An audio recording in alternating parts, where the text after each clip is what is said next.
안녕하십니까. 단국대학교 권역외상센터에서 근무하고 있습니다. 저는 어제 아침 8시부터 오늘 아침 8시까지 뜬 눈으로 24시간 당직을 서고 이 자리에 섰습니다. 외상센터의 현재를 간략히 설명드리겠습니다. 권역외상센터는 2014년부터 전국을 17개의 권역으로 나누어 관할 권역 내에서 발생한 중증외상센터 환자의 최종 치료를 위해 설립됐습니다. 24시간 당직 월 10회, 36시간 연속 근무의 극한 노동 강도, 초단위의 대량 출혈을 쏟으며 온몸이 부서진 채 실려오는 중증 환자들, 열정과 사명감을 강요당하는 사회 분위기, 그럼에도 적자를 면할 수 없는 구조적 문제. 현실이 이렇다 보니 저희 단국대학교 외상센터에는 2020년 제가 입사한 이래 단 한 명의 후배 의사도 들어오지 않았습니다. 다른 센터의 상황도 마찬가지이므로 17개 권역외상센터 중 기준을 충족하며 제 기능을 다하고 있는 기관은 상위 몇 개 기관뿐, 나머지 중증외상 최종 치료의 역량을 상실한 지 오래입니다. 바로 어젯밤에 일어난 일을 하나 말씀드리겠습니다. 30대 남성이 오토바이 사고로 다발성 손상을 입었습니다. 사고 발생 지역에서 저희 병원보다 가까운 외상센터가 2곳이 더 있었습니다. 모두 인력 부족으로 특정과 진료가 불가능하다고 통보되었고 지역명 거론하지 않겠습니다. 혈압이 60 정도밖에 되지 않아 이송 도중 환자가 잘못된 확률이 높았으나 무리해서 수용할 수밖에 없었습니다. 다행히 도착하자마자 응급수술을 해서 환자는 생존했지만 환자도 저도 매우 운이 좋았을 뿐입니다. 작년 한 해 대부분의 환자들은 그렇게 생존하지 못했기 때문입니다. 지난주 당직 때 발생한 일을 하나 더 말씀드리겠습니다. 저희 센터에서 200km 넘게 떨어진 곳에서 외상성 심정지 환자의 전원 의뢰 전화가 왔습니다. 구급차로 달려도 3시간 넘게 걸리는 곳이고 여러분이 알고 계시는 닥터헬기는 일몰 후에는 뜨지 않습니다. 이 역시 인력 부족 때문입니다. 그곳과 저희 병원 사이에는 외상센터 4곳이 더 있었습니다. 지역명 특정하지 않겠습니다. 이 환자가 살아서 저희 병원에 도착할 방법은 없었습니다. 수용 못했고 어디에서 사망했을지 모르겠습니다. 이런 일은 이제 더 이상 기사화되지도 않습니다. 의정 사태가 촉발된 2024년 2월부터 최대 10,000명의 환자들이 붕괴된 응급의료 체계로 인해 초과 사망했을 것으로 추정됩니다. 초과 사망이라는 말은 충분히 살릴 수 있었지만 살리지 못했다는 뜻입니다. 전국에 수천억을 들여 외상센터를 세우고 중증 외상 사망률을 개선하는 데는 10년이 넘게 걸렸지만 다시 예전 수준으로 회귀하는 데는 6개월도 걸리지 않았습니다. 현 정부의 의료개혁과 뒤이은 의료인 처단 계엄령은 자리를 지키던 필수 의료 의사를 내쫓았고 지방 의료 붕괴는 더 가속화시켰습니다. 저는 이를 현장에서 목격한 산 증인입니다. 문제는 여기에서 끝나지 않습니다. 최근 1, 2년간 국내 필수 의료인들을 병원 밖으로 내몬 결정적 요인은 의료 과실에 대한 형사 처벌과 과도한 민사 배상액입니다. 의료진의 고의나 중과실이 없을 시 형사 책임 면책이나 민사 배상액의 상한 설정이 절실하나 최근 의료개혁 특위에서 모두 없던 일이 되었습니다. 살리려고 시행한 기관 내 삽관 수뢰 수가는 47,000원인데 기관 삽관 후 사고에 대한 배상액은 5억입니다. 어떤 수술의 생존율이 99%라고 판사가 못 박으면 살리지 못한 의사는 상해를 입힌 자와 똑같은 범죄자 취급을 받습니다. 의료 행위에 대한 민형사 소송을 남발하는 사회적 분위기 속에서 의사들은 더 이상 생명을 다루는 분야에 종사할 이유가 없어졌습니다. 이에 젊은 의사들은 더 이상 수련을 받지 않기로 한 것뿐입니다. 저수가로 온 국민이 건강보험의 혜택을 받는 특수한 환경을 고려할 때 보상 책임은 국가가 지고 보험료 또한 전적으로 국가가 부담하는 것이 마땅하나 이에 대한 사회적 논의가 해당 법조항 개정과 실질적인 시행에까지 이르려면 아주 오랜 시일이 걸릴 것으로 판단됩니다. 따라서 오늘 논의와 별개로 마련을 부탁드리고 싶은 것은 전공의 의료소송 면책 특례 조항입니다.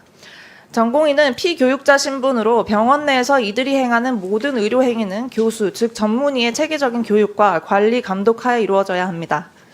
수련생이자 교육생인 이들이 단독으로 법적 책임을 져야 할 어떠한 이유도 없는 것입니다. 그럼에도 최근 전연차 전공의가 혼자 배상 책임을 지거나 형사 처벌되는 판례가 나오고 있습니다. 그동안 전공의들은 제자가 아닌 최저 시급도 받지 못하는 노동법의 사각지대에서 저수가 구조를 보상하기 위한 대형 병원들의 부속품 취급을 받아왔습니다. 한 달에 월급 몇 푼 더 주고 근무 시간 몇 시간 줄여주는 것으로는 이 나라에서 수련받기를 완전히 포기한 전공의들을 설득할 수 없습니다. 의료사고 교수 책임제 특례 조항 만들어주십시오. 그러나 교수들 또한 벼랑 끝에 서 있습니다. 전문의 숫자가 현저히 부족한 상태에서 원가 이하의 수가로 식당과 장례식장을 넘어서는 매출을 만들기 위해서는 중간 착취자가 될 수밖에 없었습니다. 교육자로서 제자를 육성하는 데 헌신할 수 없는 그런 구조 개선되어야 합니다. 1년의 의정 사태를 겪고 난 현 시점에서 대학병원에 남아있는 교수들은 제가 볼 때 오로지 두 부류로 분류됩니다. 곧 나갈 교수와 아직 나갈 곳을 찾지 못한 교수. 150여 명의 임상 교수가 근무하는 저희 병원의 작년 한 해 퇴사자는 24명으로 전년도 동일 기간보다 3배 늘어났습니다. 의대생 증원 과정에서 정작 교육의 주체인 저희 의대 교수들의 항변은 묵살당했습니다. 아카데미아 정신을 저버리고 경영의 논리에 굴복한 각 대학의 총장들만 여기에 앞장섰고 동조했을 뿐입니다. 동료들은 지금도 떠나가고 있고 여전히 냉난방이 되지 않는 교수실에서 잠을 자야 하며 학생 한 명당 한 평도 할애할 수 없는 교육과 실습의 환경은 개선되지 않았습니다. 새로운 교실을 짓는다더니 땅조차 마련되지 않았습니다. 그러면서 당장 올해 7,500명의 학생을 받으라고 합니다. 원천적으로 불가합니다. 이에 법안 상정 시 반드시 2026년을 예외적인 의대생 선발 안식년으로 정하여 전격적으로 정원을 재조정해 주실 것을 간곡히 호소드리는 바입니다. 우리 사회는 중증 외상센터에 신체가 잘리고 으깨진 채 이송되는 환자들에게 많은 빚을 지고 있습니다. 건설 현장이나 산업체, 농경지에서 위험하고 굳은 일을 도맡아 오던 이들이 다수이기 때문입니다. 음주운전, 묻지마 살해 등 국가가 규범으로서 예방하고 막아줘야만 하는 사고도 매해 줄지 않고 반복되는 것을 저는 목도해왔습니다. 지방, 필수 의료를 재건하기 위해서는 생명을 구하는 의사들이 마음껏 생명을 구하게 해주는 환경을 조성하는 것이 우선입니다. 필수 의료 패키지와 의대생 증원 정책은 실패했습니다. 지난 1년간 국민들의 조기암은 말기암이 되어서야 발견되었고 지방에서 중증 외상으로 다친 사람들은 전국을 헤매다 길바닥에서 사망했습니다. 오늘 의료인력 추계위 법안에 대한 논의의 장을 열어주신 데 감사와 경의를 표하는 바이나 멸종 위기에 처한 필수 의료진으로서 이들을 구하기 위해 남은 골든아워는 이미 다 소진되어 버렸기 때문에 현장에서 일하는 제게 오늘 이곳에서의 논의는 실은 매우 공허하게 느껴집니다. 중증외상센터 드라마를 보면서 저는 2번 울었습니다. 한 번은 삭감과 적자 소송 때문에 치료에만 전념할 수 없는 상황에서도 환자 살리겠다고 뛰고 또 뛰는 모습이 저와 제 동료들 같았습니다. 또 한 번은 백강혁이 제자를 키우는 모습을 보고 울었습니다. 내가 스승님으로부터 배운 소중한 생명이라는 가치, 저는 이제 더 이상 전해줄 사람이 없기 때문입니다. 이제는 이 땅에서 바이탈과 수련을 받는다는 것은 미친 짓이 되어버려서 더 이상 어린 의사들에게 수련을 권할 수조차 없게 되었습니다. 그럼에도 불구하고 저는 계속해서 외상센터로 실려올 단 한 명의 생명이라도 놓치지 않기 위해 향후 본 추계위원회를 비롯한 각종 현안 의결의 자리에서 과반 이상의 현장의 목소리가 제대로 반영될 수 있게 되길 정말 마지막으로 희망해 봅니다. 지난 1년간 우리는 많은 피를 흘렸습니다.